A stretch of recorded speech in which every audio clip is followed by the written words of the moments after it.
Gotta get real with you guys for a few minutes. Really did not feel like doing this vlog at first because I have been feeling really beat down after a while. The last few months have been rough for me, just in terms of like doing vlogs. And it's because I've been given this label. It's been going on for Twitter for a while called Spoony Hates Everything.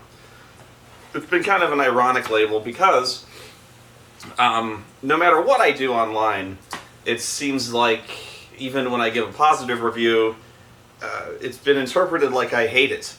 And this is partially my fault. Mostly yours, but partially. And this started with Pacific Rim. And this is where it started, I think. Where I said I liked it. And then I proceeded, it was like, this was a fairly long review. It was about an hour long. And then I said I liked it, and then for about 59 minutes I proceeded to criticize the shit out of it. So it was about 2 seconds of saying it was good, and then 59 minutes of me kind of tearing it down. What I felt was, that was what was wrong of me. What was wrong of you was the fact that I don't think people really listened. What was wrong of you was I thought that people said I was nitpicking. People said that I was being unfair to it. And yet, when you listen to it, if you listened, I admit that as I'm nitpicking, as I'm being unfair, I preface just about every one of those complaints with admitting up front that I was nitpicking and being unfair. I call the movie stupid. I call the movie loud and robots punching face and, you know, the characters shallow and two-dimensional and shallow and one-dimensional. You know, the characters defined only by one trait. The acting relatively poor, and the script basically lame-brained and idiotic. I said that, and people took offense by that. And yet I said I liked it. Here's the thing. I didn't say those things like it was a bad thing. In fact, I said, actually, that was what made the movie fairly good. Because I was like, I said the movie was at its best when it was idiotic and lame-brained and robots punching face. You know, that was when the movie was good and interesting, and that was when I cared. When I didn't care was when the characters were talking.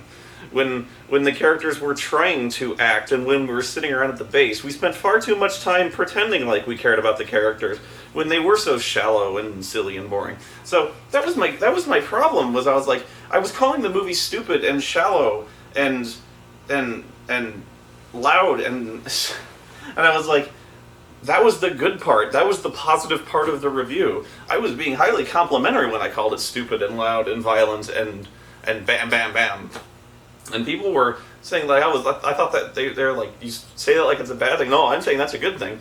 That was my main complaint was so that was where it started to begin. I think they interpreted my tone as the bad thing, and from there it was like the rest of the vlogs were actually very positive. My review of The Conjuring was very positive. From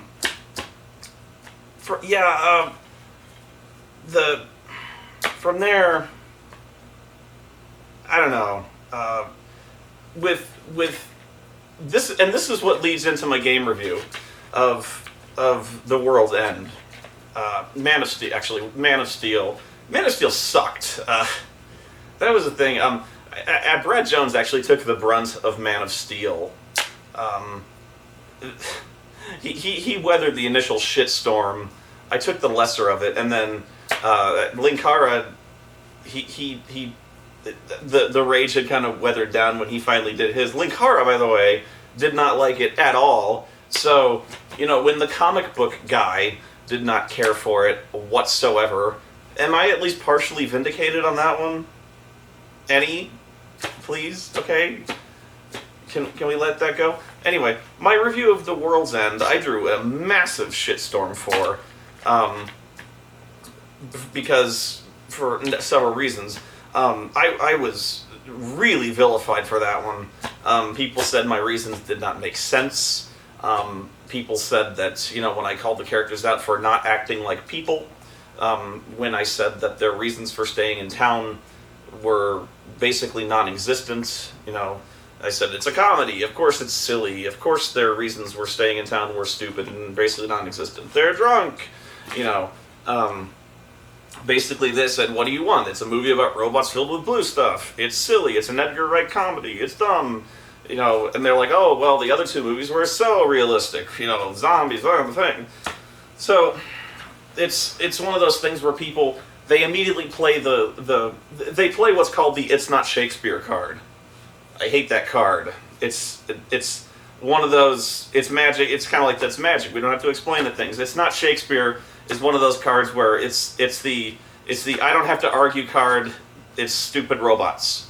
You do have to argue it because there are certain things that you have to follow even in comedy. And this is where I'm complimenting Edgar Wright. And this is what some people don't understand is Edgar Wright is smarter than even you're giving him credit for. I think even sometimes that you're fooling yourself into thinking you like this movie. That's snobbish, and I admit that. That's where I'm being a snobbish guy. And people said that and this is the second thing that I don't like people are saying, and this is where I'm even playing it back on you, is they're saying, you don't get this movie. No, I think you don't get this movie sometimes. Where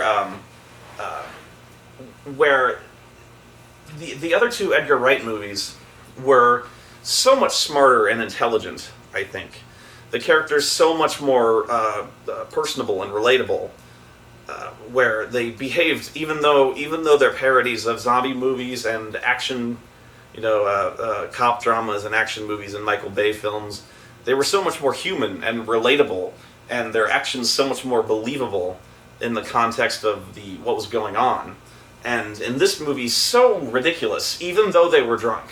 Even though the thesis of the movie is you had this, all the movies really are basically about man-children trying to deal with, middle age or relationship issues or, in some, father issues, something like that. Even though they're trying to deal with this stuff, and even in the context of the setting or the parody or whatever, I felt in the other two movies they were dealing with it in such a way that it was much more human. And in this movie, in World's End, I thought it was just so. They felt even more alien than the aliens themselves. The aliens actually had much more understandable motivations in the terms of world domination. What they were doing actually made sense to me. The context of the pub crawl, even in the midst of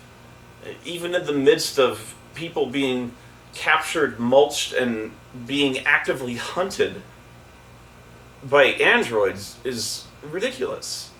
Why? They are actively being murdered, and he wants to drink beer because he wants to recapture his youth. I don't care how insane or drunk you are, nobody is that crazy. And they're drunk, they couldn't leave town, or they had, no, nobody, he could come back, it's like, he could go, okay, and then you play the card, well, it's a comedy, it's silly, it's a robot invasion movie, what do you want? Okay, you played that card, get out of my face.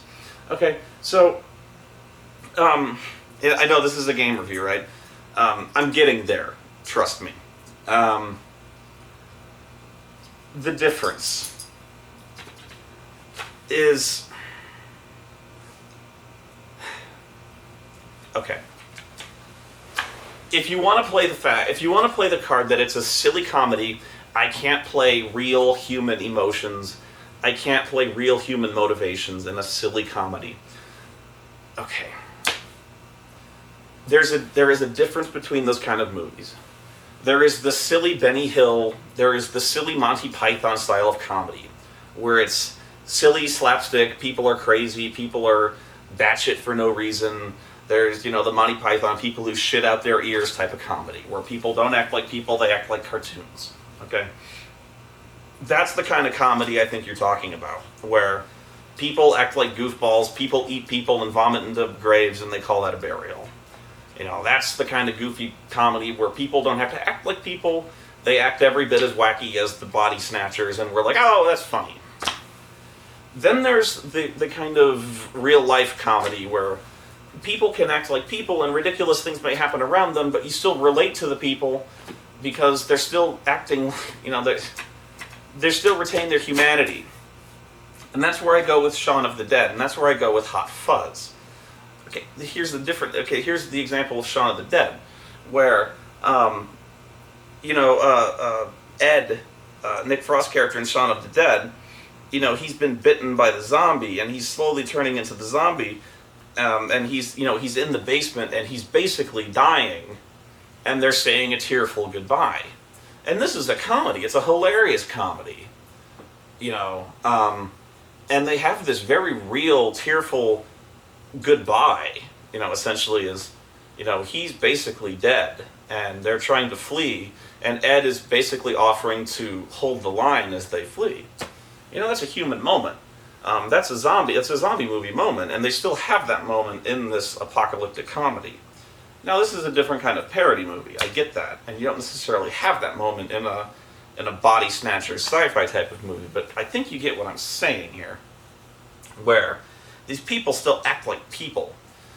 Here's how World's End goes. You've got this moment in the movie where one of their friends, they're running away from the robots in the woods. All of a sudden, one of them gets stopped by another robot, and they get into a fight, and the other two watch the fight, and then, the other guy gets swarmed by the robots, dog piled onto him, and they proceed to kill this guy. This isn't spoilers, people get killed. So, the two are watching the third guy get killed, and then they start cracking jokes. Immediately afterwards, maybe even during this, they're making jokes. They're watching one of their childhood friends get torn apart, literally mulched into gardening fertilizer. They're watching this guy get fucking killed, torn to pieces, and they're cracking fucking jokes. And I even brought this up, and they're like, well, they're drunk. Fuck you, okay? They're drunk. They're cracking jokes. I don't care how drunk you are. If you saw one of your childhood friends getting torn to pieces, you're not cracking fucking jokes. That's not, this is what I'm talking about when I say this isn't the kind of comedy that the other two movies are like. You know what I mean? So, I'm sitting there going this isn't worthy of the other two movies. I'm watching this going this just doesn't grab me the way the other two, this isn't like the other two movies in the series. Now, I'm not saying that if you found it funny that I'm saying you're wrong. I'm saying, I just personally did not like this movie. I personally did not think this was a good movie. I didn't think this was worthy of the other two. Okay. Now, there was this, I also was mentioning, this is what brings me to Saints Row 4. This does tie in, believe it or not. And this is kind of why I didn't want to do this. Because this is going to be another kind of negative review. And this is where I was going to be like, shit. People are going to jump on me for Saints Row 4. Because when I gave my initial thoughts on Twitter, people are like, Spoony hates everything. And they started jumping down my throat on this one. So I didn't want to do this because I'm going to give another review and people are going to jump down my throat. And I even got called a hypocrite because when I started talking about Saints Row 4, I got called out on saying something. I got called out on this by saying this was too excessive, by saying it went too far. Okay, now I'm gonna talk to you about what's wrong with Saints Row 4. This game is too much. What do I mean by that? Okay, the setup of this game is that the Saints are basically bigger than ever. All right, they're basically like an elite. I don't even know what they are. They're like an elite task force. They're like bigger. They're like a mercenary army at this point. You know, they're like this. They're like a mercenary army / entertainment mogul extravaganza movie studio music industry. That literally they're everything, you know. So they are trying to stop like a terrorist organization run by essentially the Mandarin from the Iron Man 3 movies. So like they stop a nuclear missile launch and your character is so successful he becomes the president of the United States. Roll with it. It's just basically they tell you to roll with it. And you are president of the United States when aliens attack. And they abduct you and they put you into the Matrix. No, really, that's what happens. They put you into the Matrix and that's the game, is Saints Row 4. From there, and this is the first hour of the game, from there you essentially become Neo. You're the One, where you are given Matrix powers. Again, no, really, you are given Matrix powers. You're given the power to super jump, you are given the power to run, you are given power to throw fire, throw ice, to telekinetically lift. You're given more powers than the One. You can glide, you can fly. So, this game gets ridiculous. Hold on, now listen to me, because this is where people stop listening. People are like, well, you said it gets ridiculous, that's the point. Listen to me. Please listen. I say you get all these powers, and it gets ridiculous because the violence is so over the top, and again, that's a good thing, but you get all these powers, you can do all these really cool things where you can jump so high, you can run so fast, but all this happens in the first hour, okay?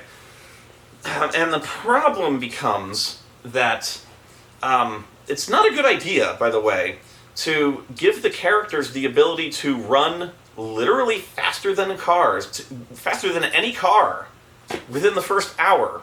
Because when you do that, it makes driving the cars pointless. And when you make driving cars pointless in a game ostensibly about carjacking, you make cars pointless. That's not a good thing. Then you give the characters the ability to essentially super jump and fly. And you master that very quickly. Within about 2 hours, I had leveled up my ability to super jump and fly, because you essentially collect like glitches and power-ups that allow you to level up your jumping ability. I could basically fly. So, you get aircraft very quickly as well. So if you couldn't fly, you can summon that aircraft, and then people will say like, well, as soon as you get VTOLs in Saints Row 3, cars are pointless. But still, you kind of follow me at least, right? You don't get VTOLs immediately in Saints Row 3, and driving still has its charm. Driving is not pointless in Saints Row 3. And I'm going to get back to why Saints Row 3 is different. But you've got all these powers. You have telekinesis. You can throw fire bombs. You can throw ice balls and shatter people. There's aliens. You get ray guns. You get, like, right off the bat, you get this thing called the Merca gun. You get the dubstep gun. You get the abductor gun. You get these really, really ridiculous over-the-top guns. It's basically, like, you get essentially Ratchet and Clank guns, like, immediately, with no consequence. This wasn't even, like, pre-order bonuses. You just get them. It's so over-the-top and goofy and ridiculous that it's distracting. It's facepalm worthy. It's overwhelming, and I didn't like it. It's not that I didn't like it. It's almost like it's almost like you're playing this game with cheat codes on, and I wanted to turn them off. It was like I had to handicap myself to have fun with this game. Like, I had the Merca gun, which was essentially win mode. I was like, I can't use this. I don't want to use this. But yeah, I was like, I had all these cars. I was collecting cars, but I was never going to use them because there was pickups all over the world. So, like, driving cars was a detriment, because if I was driving cars, I wasn't going to pick anything up. I had to jump around and go to rooftops and collect all this shit. So cars were pointless. They were pointless. Flying aircraft even was kind of pointless because I had to get things on the rooftops. There was so much excess. There was so much goofiness. The Matrix, and it was like, really, Matrix parodies in 2013? Kind of stale. It was like you made an entire game based on the Decker missions in Saints Row 3.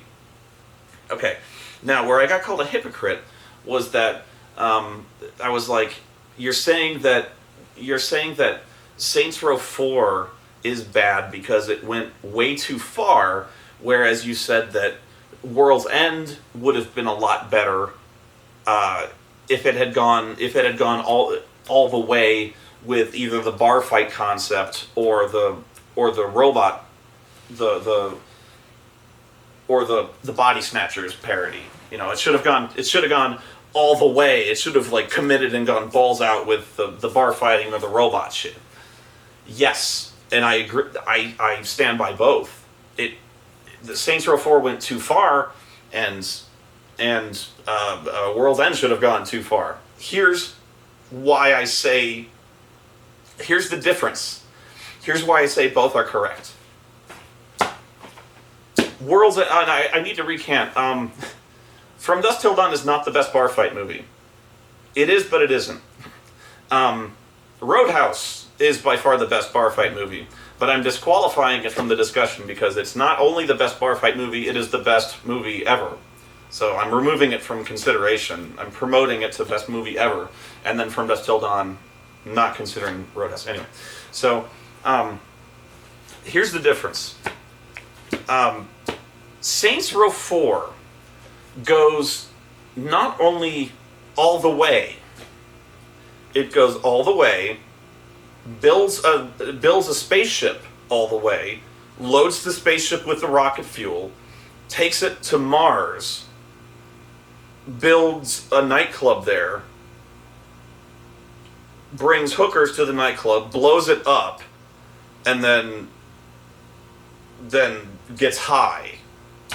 It's out of its fucking mind. That's what they do. That's what Volition and Deep Silver do. When I was at E3, that's what they did. This is when I was at E3, the first thing they showed us was that you could beat a hobo to death with a 4-foot rubber purple dildo. That's what they're going for, was the fact that you could do this, and I love them for it. Here's the issue. Here's the difference between 3 and 4, Saints Row 3 and 4. Saints Row 3 was perfect for that because Saints Row 3 went all the way, but it retained its identity. At its core, Saints Row 3 was still about a gang taking over a city. It was still about doing crime. It was still about jacking cars. It was still about killing people. It was still about crazy gangs. It was still about getting respect. It was still about gangs. Saints Row 4 loses all of its identity. Now all of a sudden Saints Row 3 is about aliens, it's about the Matrix, it's about jumping around now it's like Crackdown. Now it's like the Incredible Hulk video game. Now it's like now it's like Prototype. Now it's a Prototype clone. Now it's like Infamous.